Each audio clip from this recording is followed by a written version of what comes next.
Hello everyone, Rebecca here from Stocking My Pantry, and in today's video we're going to be canning herbed potatoes. I got the recipe from the all-new Ball book. The all-new Ball book of canning and preserving. I love this recipe because it's super simple and it doesn't require any exotic ingredients, and it's easy to do, and yet it really elevates the potatoes above just, potatoes are kind of a lowly vegetable, but it elevates them and makes them something special in spite of not taking a lot of time or a lot of work. Now I'm going to go through the recipe as it's written in the book. I'm actually going to double the recipe, and you'll see that in just a moment here. Okay, so it calls for 2.5 pounds of white potatoes. I am using white rose potatoes. You peel, rinse, halve, or quarter. Now, what it doesn't say is when you're working with potatoes, wash them, peel them, wash them again, and then cut them up however you want. Okay, and then it calls for 2 teaspoons of salt, a teaspoon of ground black pepper, a teaspoon of dried rosemary, and a teaspoon of dried thyme. And you'll also need hot broth for filling the jars, either chicken or vegetable broth. Now, if you didn't have that, you could use just plain water, but obviously the flavor will be better if you use broth. That recipe is for 2 quarts or 4 pints. I am doing 4 quarts, and so I am going to be doubling the recipe. So I am starting with 5 pounds of potatoes that I have prepared. Okay, so let's go ahead and fill the jars, and I'm going to put the spices into each individual jar so you'll see how much to put per jar if you're doing quarts, and obviously you would use half that much if you were doing pints. Okay, so I've already heated my jars and my water. This is a cold pack recipe, and that's one thing I love about it is you don't have to boil the potatoes ahead of time like you typically do, but you still need to start with hot jars and hot water. The recommendation for cold pack or raw pack recipes for the water temperature is about 140 degrees. So I'm going to get my jars out of the canner.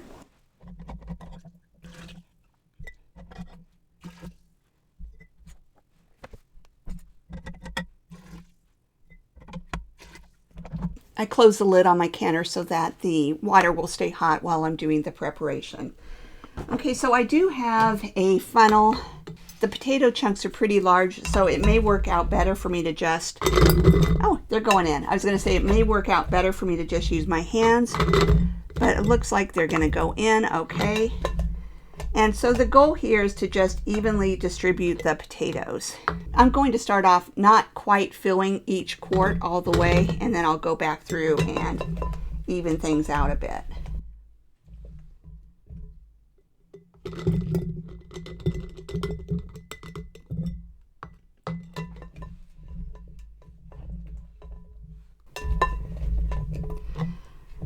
I'm in a couple of canning Facebook groups, and in the groups, there's always a lot of different information and different opinions.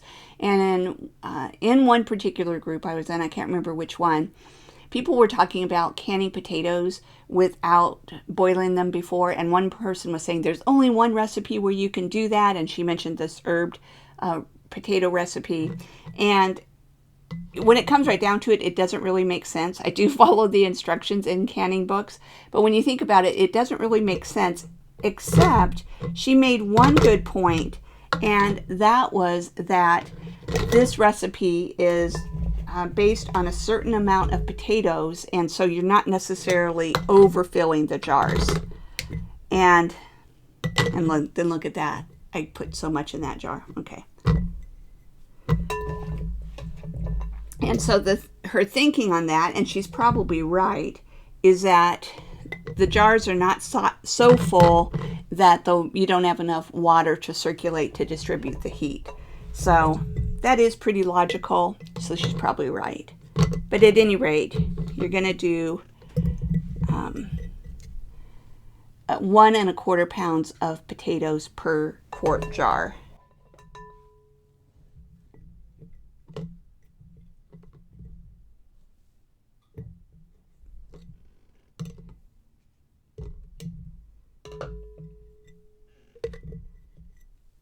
Okay, and I got one more little potato here.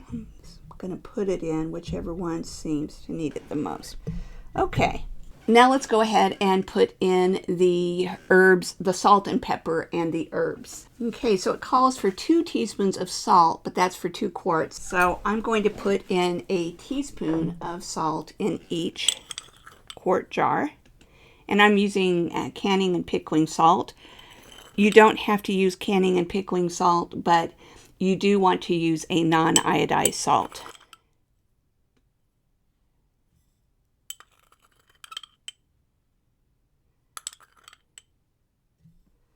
Okay, a teaspoon of ground black pepper, so I'm using a half a teaspoon per quart. You would use a quarter of a teaspoon if you were doing pints.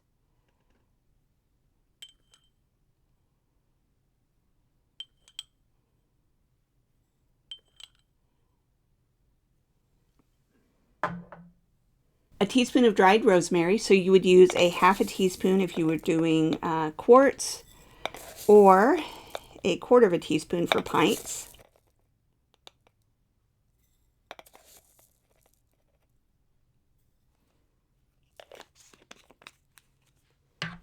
A teaspoon of thyme, so again for quarts that's a half a teaspoon or a quarter of a teaspoon for pints.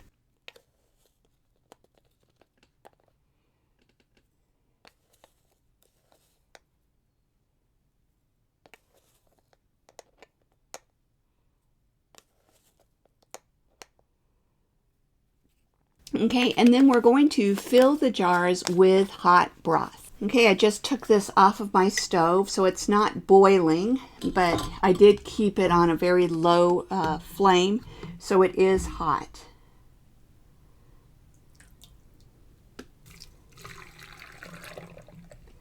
And let me just double check. I think it's 1 inch headspace. Yes, it's 1 inch headspace.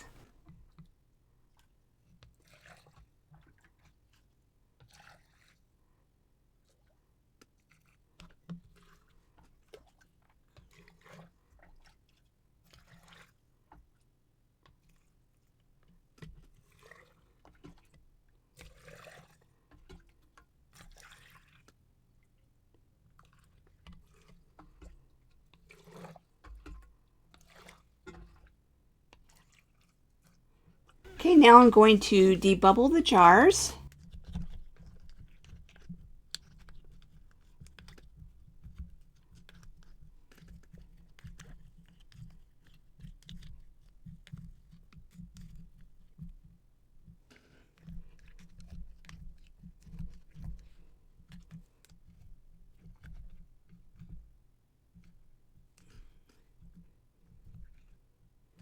Then I'm going to check the headspace. It looks like I need to put a little bit more in most jars, not this one. And this one's pretty good, but the front 2 jars, I need to add in just a little bit more broth.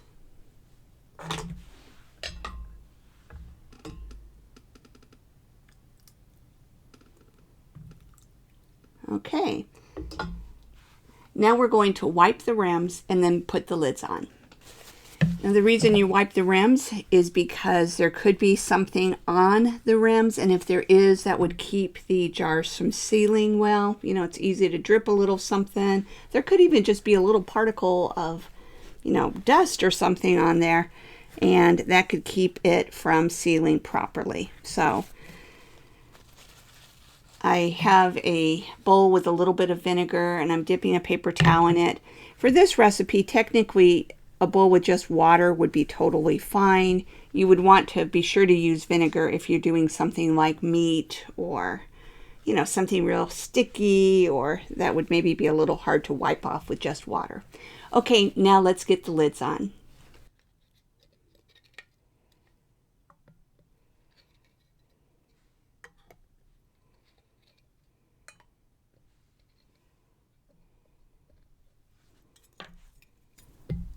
Rings fingertip tight.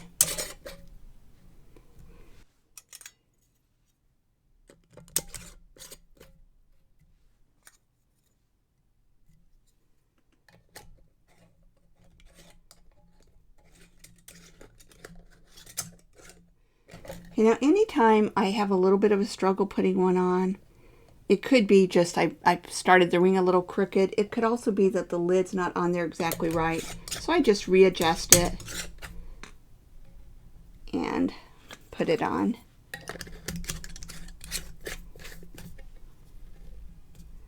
Okay, now we're going to go ahead and put them into the canner. These are warm, but they're not so hot that I can't handle them with just my hands. So I'm just going to lift them up with my hands. If they were hot, I would use the jar lifter. Okay, I'm going to close the lid. It's in the exhaust position, and then I'm turning it all the way to closed. And for this recipe, the time for quarts is 40 minutes and the time for pints is 35 minutes. So let's go ahead and get that going. Okay, by the way, the valve is in the exhaust position. You always start it off in exhaust, even for pressure canning. Now I'm going to press high, put in the time of 40 minutes. Whoops.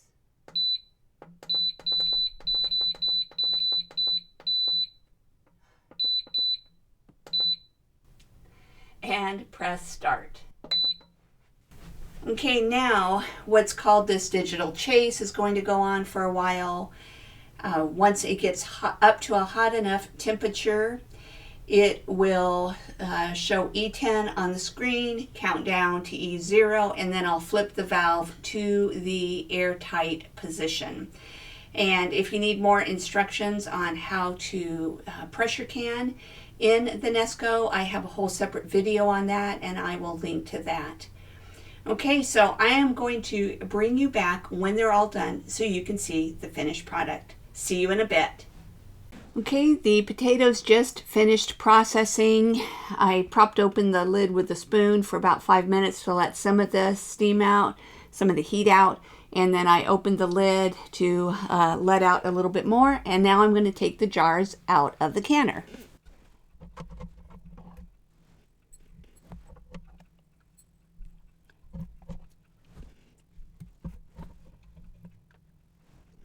Okay, the jars haven't sealed yet. These two lids that I have don't have that little button that goes up. These two do, and these two, the button's still sticking up, and so I'm just kind of assuming these haven't sealed yet. But I want to just pick up a jar so that you can see it, and I'll try to focus in closely on it. You can see how it's still, maybe you can see how it's still bubbling. The liquid looks nice and clear. It's hard to tell if the potatoes are a good white color because there is broth in there. And so, you know, they would probably be a little bit colored by the broth. But everything looks nice and clear. It's not cloudy. And so, assuming that these seal fine, which they probably will, I would consider this one a success. And like I said, this was super easy, so I definitely recommend it.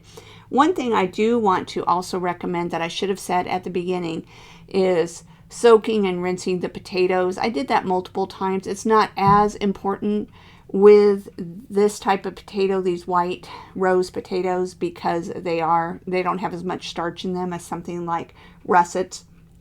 But I still like soaking them and rinsing them, you know, over a few hour period of time, if at all possible. And then that reduces the amount of starch.